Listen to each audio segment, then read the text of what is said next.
Welcome to Discovery! Roll the intro, please.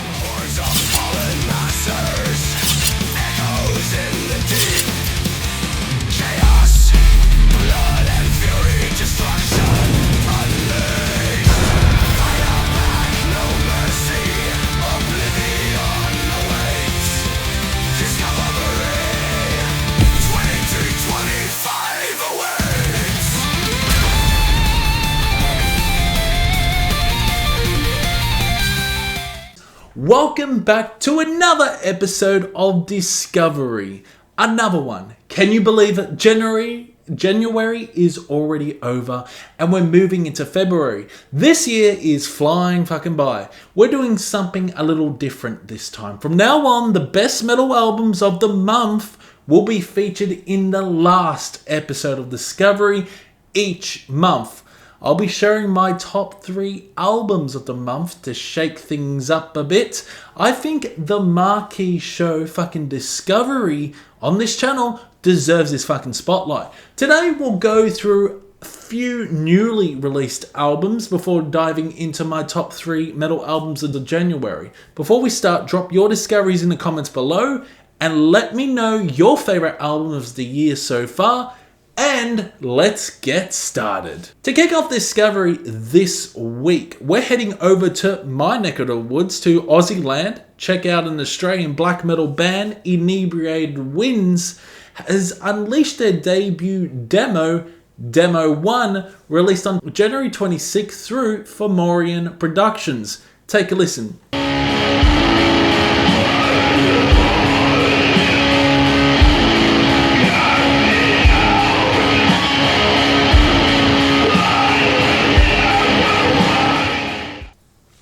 This is pure filthy raw black metal, absolutely drenched in distortion. If you love that unfiltered fucking lo-fi black metal sound, then you've come to the right fucking place. The vocals are piercing, almost painful in their delivery, heavily distorted, shrill, and completely unrelenting. But in this kind of sonic environment, they work perfectly, adding to the harrowing fucking icy cold atmosphere that defines this demo. The drumming is pretty impressive with rhythmic changes that keep things interesting, while the riffs are raw, aggressive, and dripping with fucking hatred. There's a real sense of ferocity in Veslage's vocals. You can feel the venom in every word. The first track, Burned Within the Walls of Phalaris, kicks things off with a strong rhythmic shift. I really love the layered guitars on this one, and the vocals are downright fucking manic. Eclipsed by the White Lady's embrace slows things down, bringing in an eerie, hypnotic quality that reminds me a lot of fucking Burzum, especially in the guitar work and slow trudging percussion. However, the song feels a bit disjointed in places. While some moments are solid and dripping with raw atmospheres, others don't quite land as they could. Yeah. Then we get to The Tyrant of Akraga's Shadowed by Sculptor's Fate, which is hands down the heaviest fucking track off the demo and my personal favorite. This one is absolutely insane. The vocals are pure fucking madness, the drumming is relentless, and the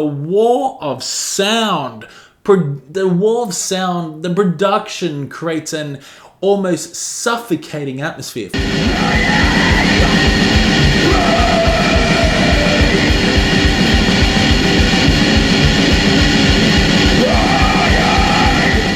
Finally, we close with Conformist to the Flames, a solid track with great vocal work and some of the most cohesive riffing on this record. Really nice clean guitar on this. Overall, Demo 1 is a strong raw black metal release, but the songwriting falters in places. Sometimes it feels like the band isn't entirely sure where they are heading, particularly in the second song. That being said, I'm really excited to see where Inebriated goes from here, because they clearly have some solid ideas and a lot of fucking potential.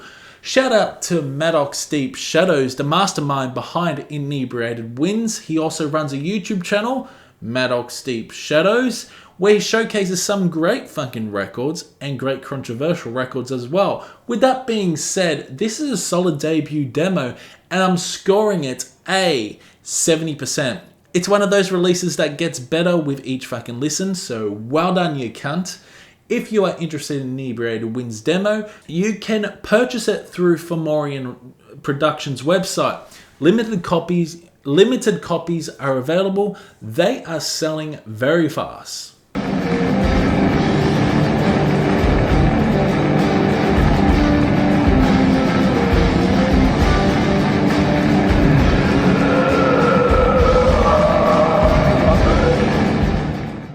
The legendary doom metal band Pentagram released their 10th studio album Lightning in a Bottle on January 31st, 2025 through Heavy Psych Sounds. Take a listen.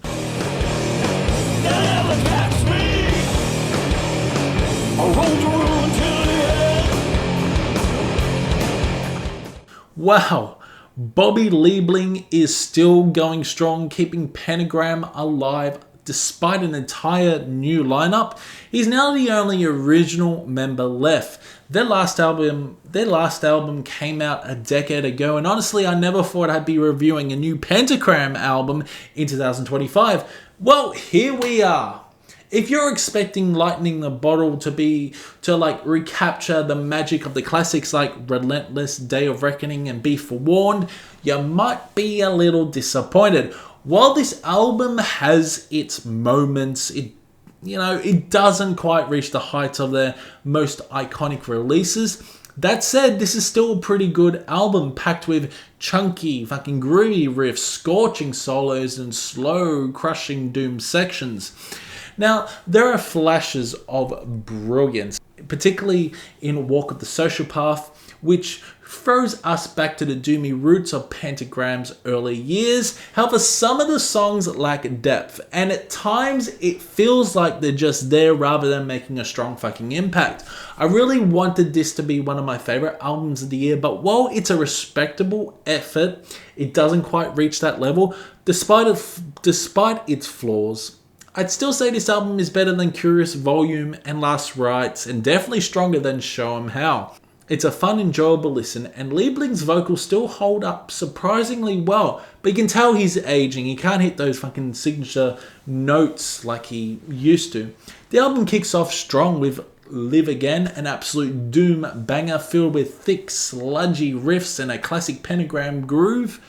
This one immediately sets the tone, with Liebling delivering gritty, fucking almost weary vocals which actually fit well with the song's vibe. I Spoke to Death keeps the momentum going with a more upbeat, riff-driven sound, making it one of the most cohesive and well-structured songs on the record. Dull Pain slows things down, leading into like classic doom territory with thunderous crawling riffs and a brooding atmosphere. It's a kind of song that really lingers with a haunting melody that sticks with you. Lady Heroin, wow,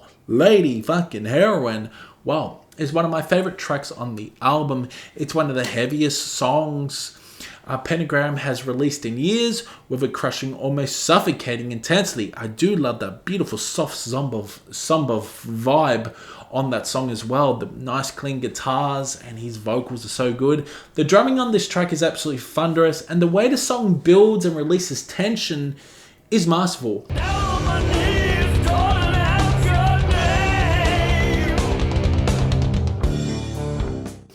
Unfortunately, this is where things start to dip. The first half of the album is fucking fantastic, easily a 90%. But once we hit that like midpoint of the album, the quality takes a noticeable downturn. Walk of the Sociopath has a great trudging riff, and it's one of the few later tracks that really grabs my attention. But I'll Certainly See You in Hell is far too short, clocking in at just like 2 minutes. It feels like an unfinished idea rather than a fully fleshed out song.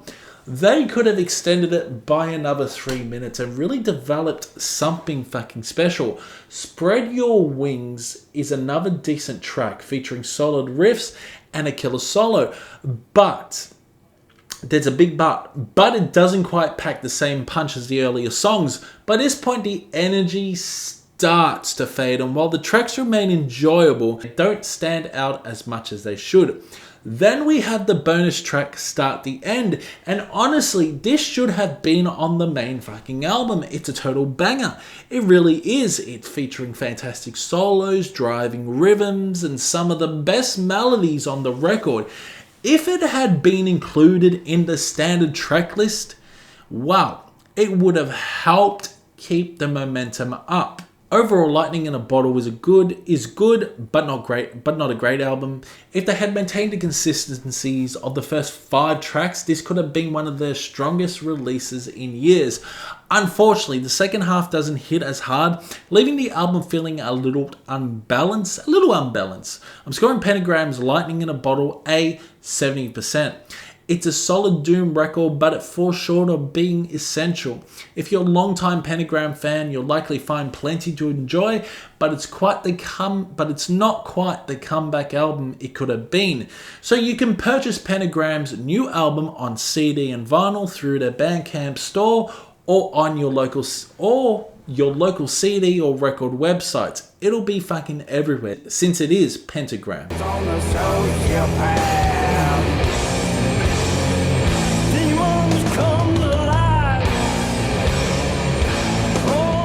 Alright, let's take a moment to regroup and talk about one of my absolute favourite albums of January. Claiming the number 3 spot is Prognon, and an album I can't pronounce. The Croatian black metal force that has delivered something truly extraordinary. This is black metal at its most epic, majestic, theatrical, and absolutely engulfing.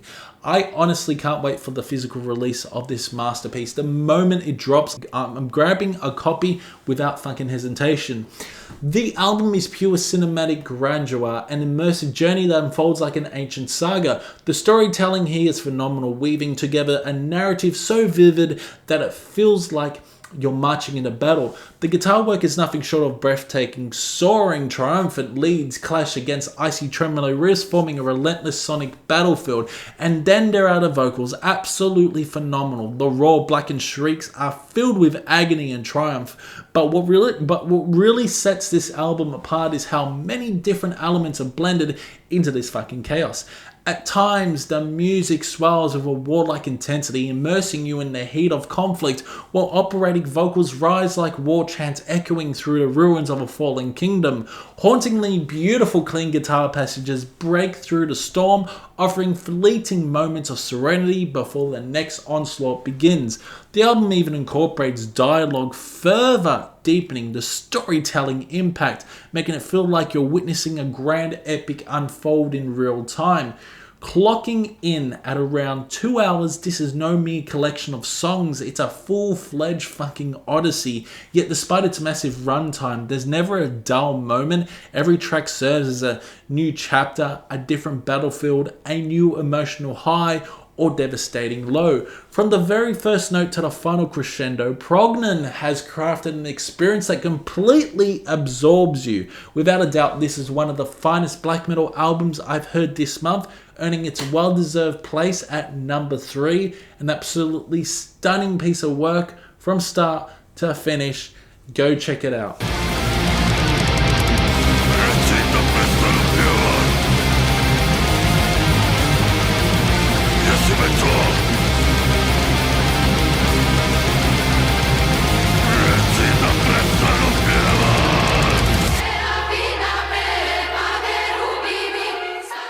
Next up, we're flying over to Belgium, where we find the one-man project, the Ethereal, and their new album Miserere, released independently on January 25th.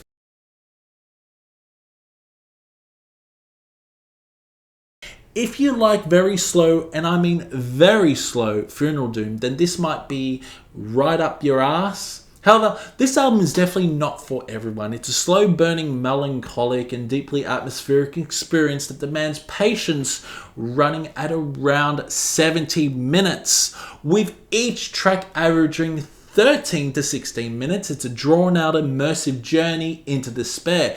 There are some beautiful piano sections throughout the record, adding a layer of elegance to the otherwise suffocating heaviness. However, I would have liked the percussion to be a little bit more punchier. It often feels buried in the mix.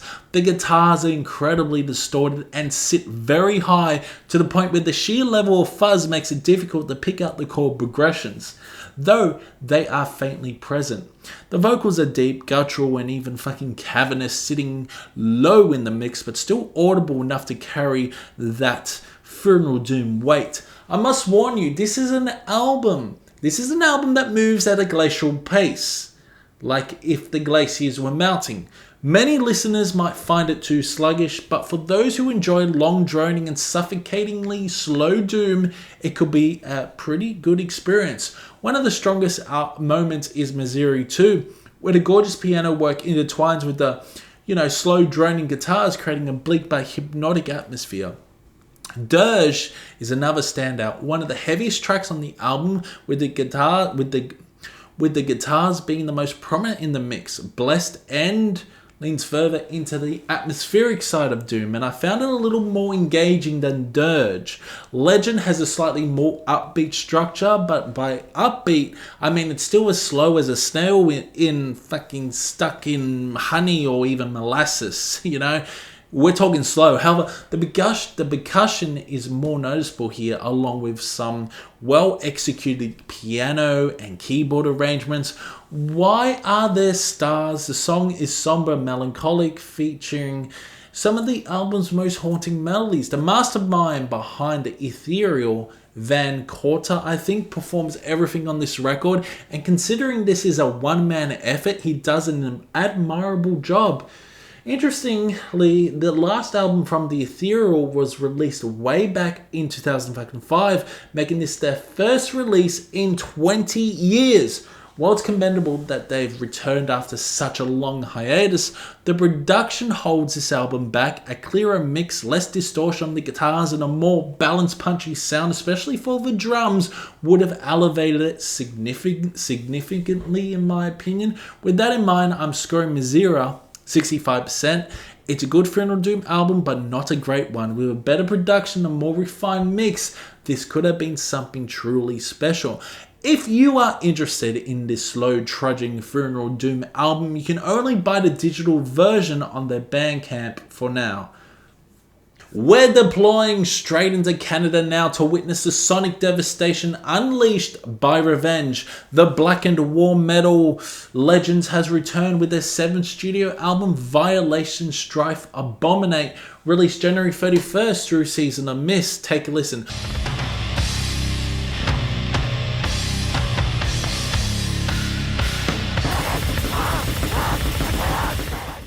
I'll be honest, I went into this record expecting to hate it. War metal has never been my genre of choice, and while I wouldn't call this a great album, it's a damn solid one. If you remember back into 2020, Revenge was featured on Discovery, and I ripped the last release apart with a brutal score. Back then I didn't fully grasp the calculated chaos of war metal, but now I get it. This album is an all-out assault, and Revenge executes their campaign with ruthless efficiency. From the opening barrage, Violation.Strife.Abominate is unrelenting. The frantic guitar solos feel like incoming artillery, detonating in your ears with precision. The drumming is an airstrike, relentless, pounding, explosive. The production is raw, guttural, and completely unfiltered, making it sound like it was recorded in the heat of battle.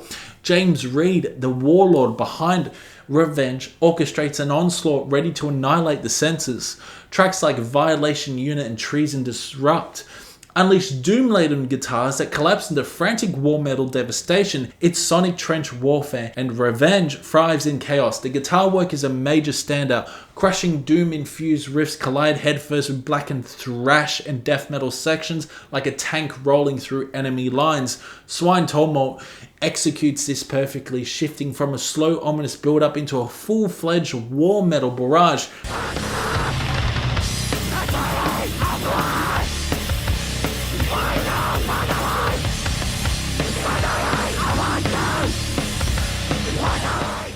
Reed's vocals are utterly savage, jarring at times, but undeniably monstrous, with growls that sound like they're tearing through flesh.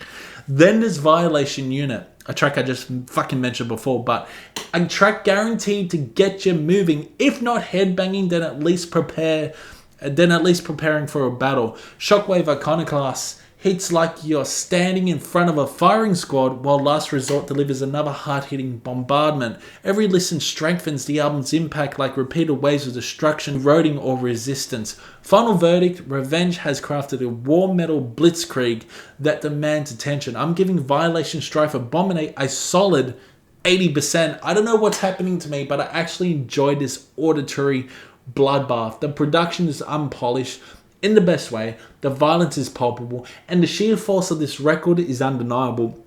Revenge has won this battle. If you're interested in purchasing Revenge's new album, you can purchase it on Bandcamp, CD and vinyl and cassette, or Season of the Mist website.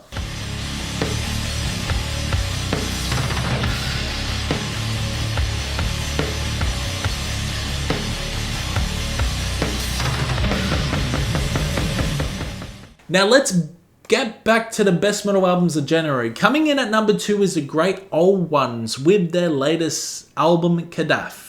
This album is an absolute monster, hunting, immersive, and packed with an eerie atmosphere that lingers long after the final notes fade. From start to finish, it's a relentless cosmic descent into madness, and I love every fucking second of it.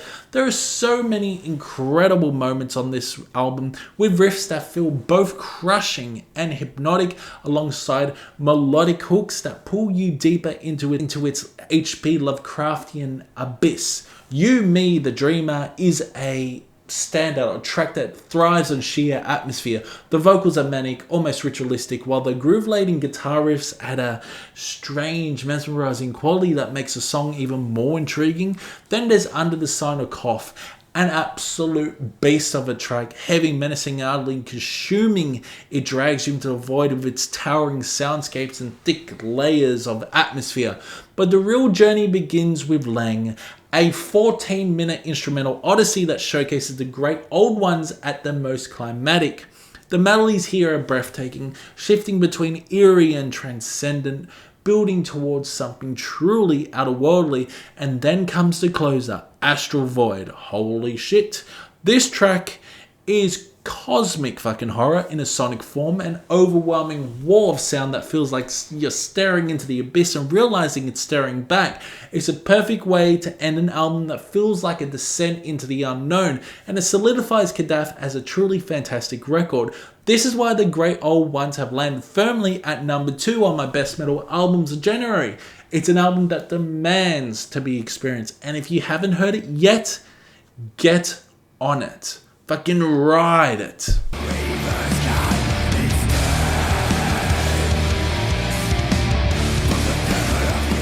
We're diving into Alder Glade and their sophomore album, Holocene Extinction, released on February 1st through Orco Productions.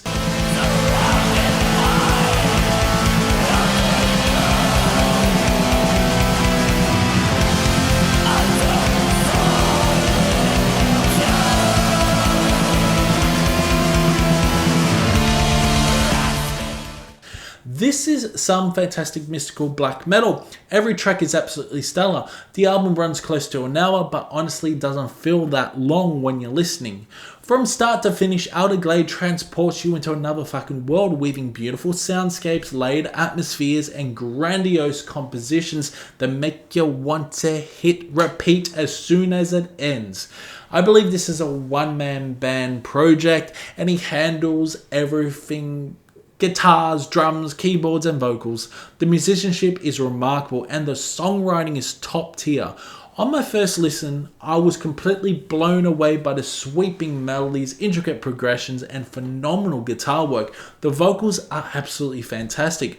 The production strikes a perfect balance. It maintains that raw, organic black metal sound, but there's enough clarity in the mix that every instrument is distinct. The result is an album that feels both immersive and powerful, with a rich atmospheric quality that pulls you in deeper with each listen. One of my favorite tracks on the album is Maiden of the Waterfall. A masterfully composed song with fantastic melodies and slower paced sections that completely draw you in. The atmosphere is fucking breathtaking, and it feels like you're being carried away by a dark mythical current.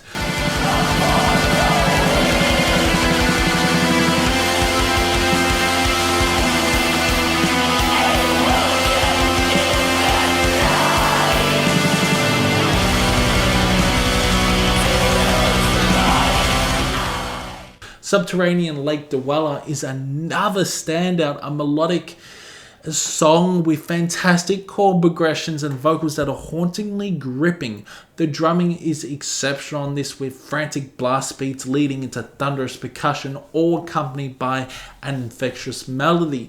A Frost on the Lichen is heavy and hard-hitting, packing an incredible punch, while the title track Holocene Extinction starts with a post-black metal flair before transitioning into a sprawling atmospheric journey filled with majestic lead guitars.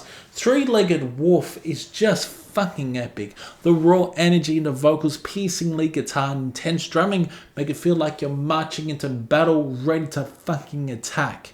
Then we have Amethyst Burial Chamber, which is the perfect way to close the album. Over 10 minutes of stunning black metal, the clean guitar sections add a mesmerizing touch, and the crescendo is executed perfectly, delivering a powerful and satisfying climax.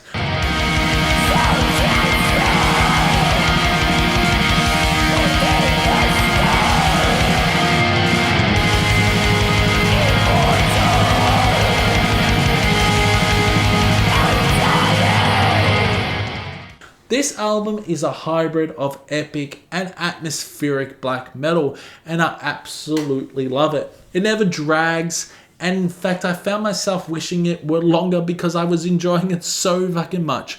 My final score was 85%. Highly recommend for fans of immersive, well-composed black metal. If you're interested in purchasing this album, well, you can only buy this on cassette, which is a strange move. I'll be waiting for it to come on CD. You can purchase it through Orco Productions website if you'd like cassette.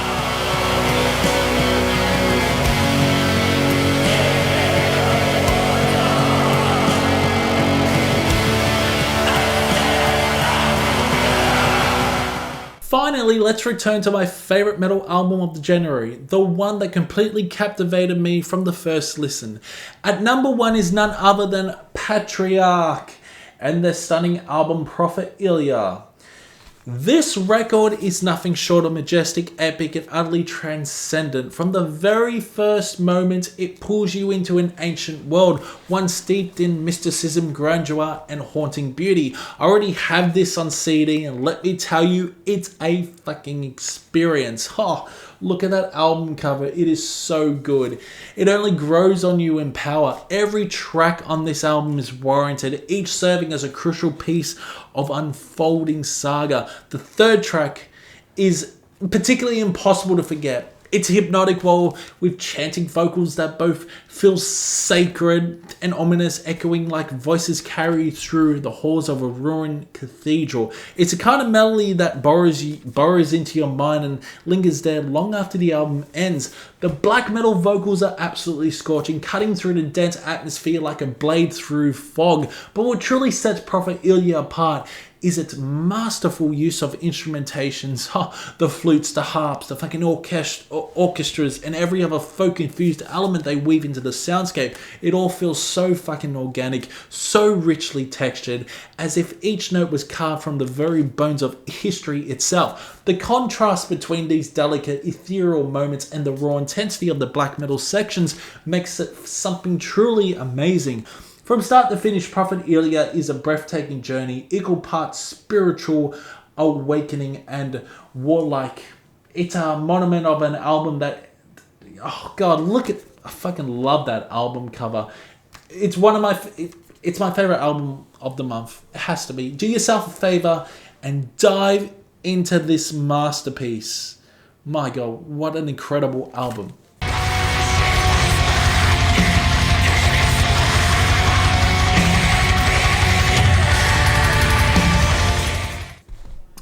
And now now, our main event for this discovery is something very fucking special. Finnish band Void of Hope has unleashed their debut album, Proof of Existence, released on January 31st through Avant-Garde Music.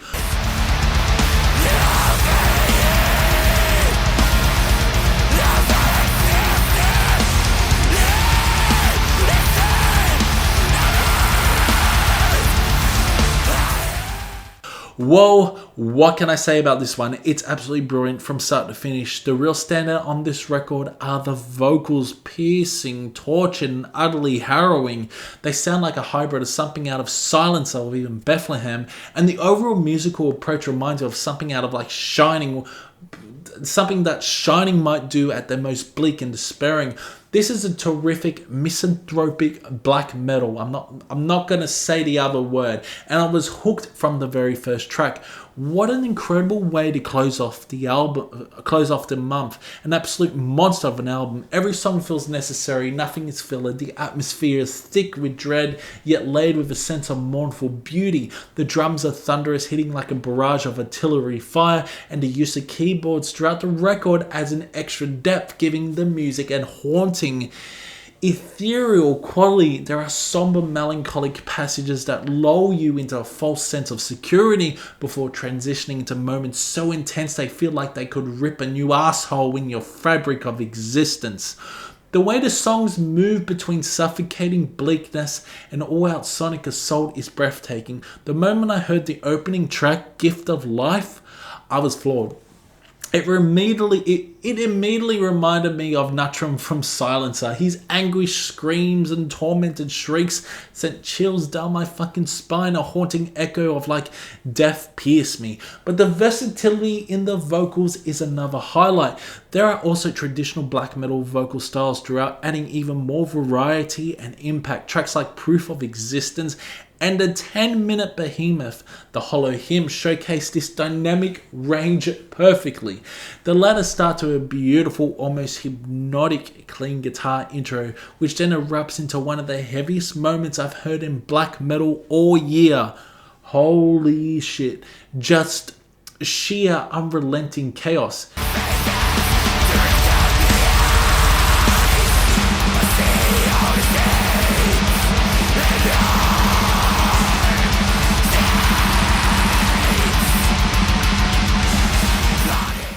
TETL is another standout, packed with incredible chord progressions and utterly manic vocals that sound completely fucking unhinged. And then there's Decaying Years, the album's closer, a stunning instrumental piece that feels grandiose in scale. Some talking in it, but it's amazing. It's almost cinematic in it. It's almost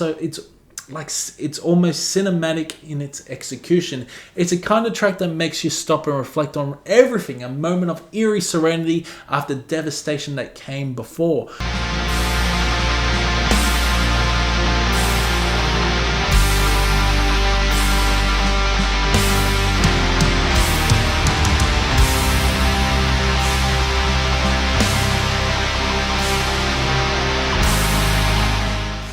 One of the things I love most about this album is how claustrophobic and isolating it can feel, and the drums in particular play a huge role in this. Sometimes it sounds as if they're being played in a fucking empty void, making you feel completely alone.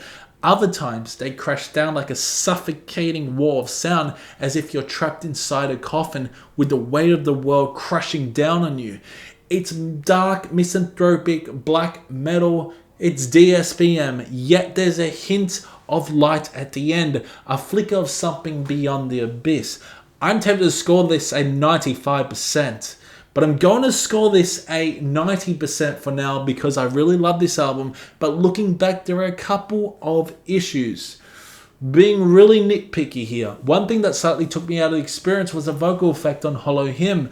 At times it sounded as if he was drowning underwater, a strange choice that I wasn't completely sold on.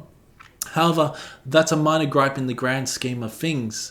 This is a brilliant fucking record, the kind of album that makes you bang your head rhythmically, completely lost in its oblique and punishing atmosphere. If you're a fan of raw, emotional and unrelenting black metal, you need to hear this. The production's fantastic. It's not really raw, it's still quite clean, but it's amazing black metal. If you're interested in buying this amazing album in physical format, you can purchase it through their Bandcamp on CD and vinyl.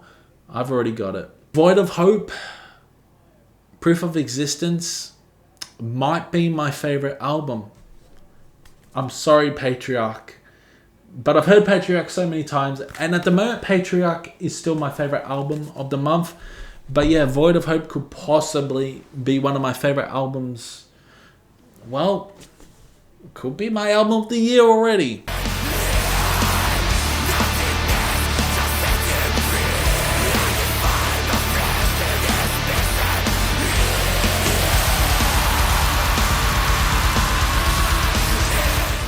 And that's a wrap for this week's episode of Discovery. I know we had 6 new releases instead of the usual 7, but hey, I had to make room for my favorite albums of January. And what a month it's been. Can you believe January is already over? Time is flying, but the music never fucking stops. Before we go, let me remind you, if you like my content and want even more, why not become a member? For just $3 a month, you'll get early access to all my videos, so you'll always be ahead of the game. But if you want the ultimate experience, you can go VIP for just $10 a month. That means exclusive perks, extra content, and even more behind the scenes access that you won't get anywhere else. Seriously, if you love metal, you love my channel, this is the best way to support the channel and be part of something bigger. Wow. Alright, I'm going to stop hyping this up now, but seriously, go sign up. If you enjoy Discovery, make sure you tune in next week for a massive double header to kick off your weekend. It's going to be huge and you don't want to miss it. It's been a blast. It's been fun, and I'll see you in the next one.